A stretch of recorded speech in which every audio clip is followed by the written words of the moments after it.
Edward, Gordon, and Henry. Edward and Gordon often went through the tunnel where Henry was shut up. Edward would say, "Peep, peep, hello," and Gordon would say, "Poop, poop, poop, serves you right." Poor Henry had no steam to answer. His fire had gone out. Soot and dirt from the tunnel roof had spoiled his lovely green paint and red stripes anyway. He was cold and unhappy, and wanted to come out and pull trains too. Gordon always pulled the express. He was proud of being the only engine strong enough to do it. There were many heavy coaches full of important people, like the fat director who had punished Henry. Gordon was seeing how fast he could go. "Hurry, hurry, hurry," he panted. "Trickety-truck, trickety-truck, trickety-truck," said the coaches. Gordon could see Henry's tunnel in front. "In a minute," he thought, "I'll poop, poop, poop at Henry and rush through and out into the open again." Closer and closer he came. He was almost there when crack! Whoosh! He was in a cloud of steam and going slower and slower.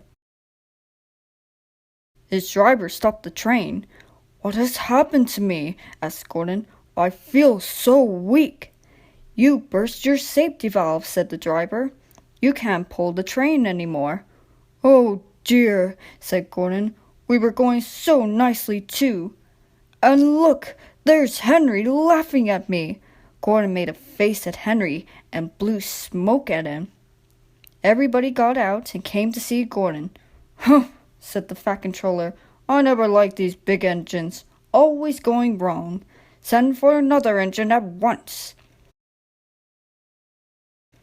While the guard went to find one, they uncoupled Gordon and ran him on a siding out of the way. The only engine left in the shed was Edward. "I'll come and try," he said. Gordon saw him coming. "That's no use," he said. "Edward can't pull the train." Edward puffed and pulled and pulled and puffed, but he couldn't move the heavy coaches. "I told you so," said Gordon rudely. "Why not let Henry try?" "Yes," said the fat controller, "I will." "Will you help pull this train, Henry?" he asked. "Yes," said Henry at once. So Gordon's driver and fireman lit his fire, and some plate layers broke down the wall and put back the rails.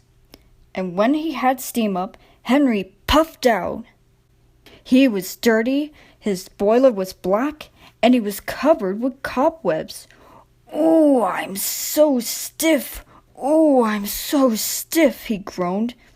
"You better have a run to ease your joints and find a turntable," said the fat director kindly. Henry came back feeling better, and they put him in front. "Peep, peep," said Edward. "I'm ready." "Peep, peep, peep," said Henry. "So am I." "Pull hard, pull hard, pull hard," puffed Edward. "We'll do it, we'll do it, we'll do it," puffed Henry.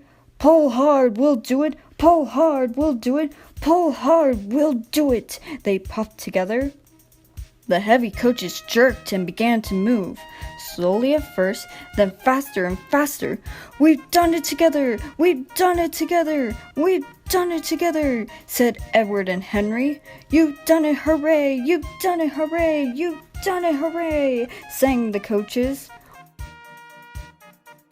All the passengers were excited. The fat director even leaned out the window to wave to Edward and Henry. But the train was going so fast that his hat blew off into a field where a goat ate it for his tea. They never stopped till they came to the big station at the end of the line. The passengers all got out and said, "Thank you," and the fat director promised Henry a new coat of paint. "Would you like blue and red?" "Oh, yes, please," said Henry. "Then I'll be like Edward." Edward and Henry went home quietly, and on their way they helped Gordon back to the shed. All three engines are now great friends. Henry is very proud of his new coat of paint, as all good engines are, but he doesn't mind the rain now, because he knows that the best way to keep his paint nice is to not run into tunnels, but to ask his driver to rub him down when the day's work is over. Yes, said the Fat Controller, I will. Wait, that's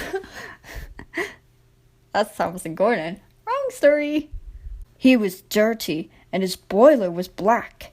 He was covered with cobwebs. Whoops! Wasn't Henry pleased when he had his new coat? Wait. Wasn't Henry pleased when he had his new coat? There's no question mark there.